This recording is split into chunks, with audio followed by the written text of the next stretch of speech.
Kilo chicken, 2 table spoon மிளகு, 1 spoon ஜீரகம், 1 spoon சோம்பு, அதை பெரிய வெங்காயம் நல்லா கட் பண்ணி வச்சுக்கோங்க. சின்ன துண்டு இஞ்சி கட் பண்ணி வச்சுக்கோங்க. பூண்டு கட் பண்ணி வச்சுக்கோங்க. 2 வரமிளகாய், கருவேப்பிலை, ஏலக்காய் 3, பட்டை 1, கிராம்பு 2. இப்போ இந்த மிளகு சீரகத்துக்கு நம்ம மிக்சியில் அரைச்சி பவுடர் பண்ணிக்கலாம் ஃப்ரெண்ட்ஸ். ஸ்டவ் ஆன் பண்ணி ஆயில் விட்டுக்கலாம் ஃப்ரெண்ட்ஸ். ஆயில் வந்து கொஞ்சம் நிறையா விட்டுக்கோங்க. ஏன்னா நம்ம எண்ணெய் ஊற்ற தண்ணி ஊற்ற போகிறது கிடையாது. நம்ம எண்ணெயில தான் சிக்கனை வேக வைக்க போகிறோம். இப்போ இந்த பூண்டு, இந்த ஏலக்காயெல்லாம் பூண்டில் சேர்த்துக்கலாம் ஃப்ரெண்ட்ஸ். இஞ்சி பூண்டு நல்லா வதங்கிட்டு ஃப்ரெண்ட்ஸ். நல்லா ப்ரௌனிஷாக வந்த பின்னாடி நம்ம ஆனியன் சேர்த்துக்கலாம். இந்த லைனில் நம்ம கட் பண்ணி வச்ச வெங்காயத்தை சேர்த்துக்கலாம்.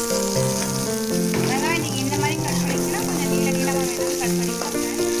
இப்போ இதில் கொஞ்சம் சால்ட் சேர்த்துக்கலாம். ஏன்னா சால்ட் போட்டால் வெங்காயம் வேக வதங்கிடும். வெங்காயம் நல்லா ப்ரௌனிஷாக வர வரைக்கும் வதங்கிடும் ஃப்ரெண்ட்ஸ். நல்லா வெங்காயம் வதங்கிட்டே வருது. ஏன்னா நல்லா ப்ரௌனிஷாக வரட்டும் ஃப்ரெண்ட்ஸ்.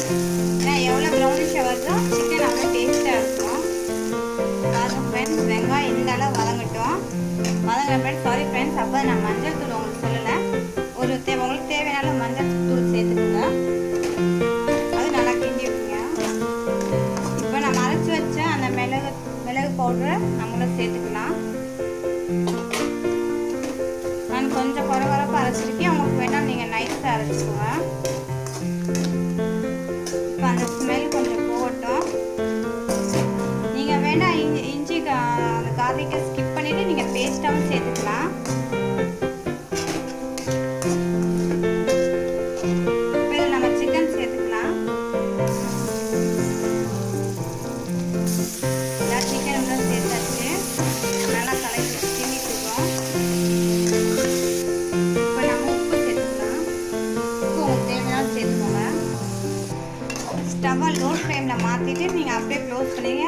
தண்ணி ஊற்ற வேணாம். ஏன்னா சிக்கனில் இருக்க தண்ணி இறங்கி வெந்தாலே போதும். ஏன்னா இது ட்ரை பெப்பர் சிக்கன் தானே, அதனால நம்ம தண்ணி ஊற்ற தேவையில்லை. லோ ஃப்ளேம் வச்சுட்டு பிளேட் போட்டு மூடிடலாம். வாங்க ஃப்ரெண்ட்ஸ், ஓப்பன் பண்ணிடலாம். பாருங்கள், அந்த தண்ணி நல்லா இறங்கிருக்கு.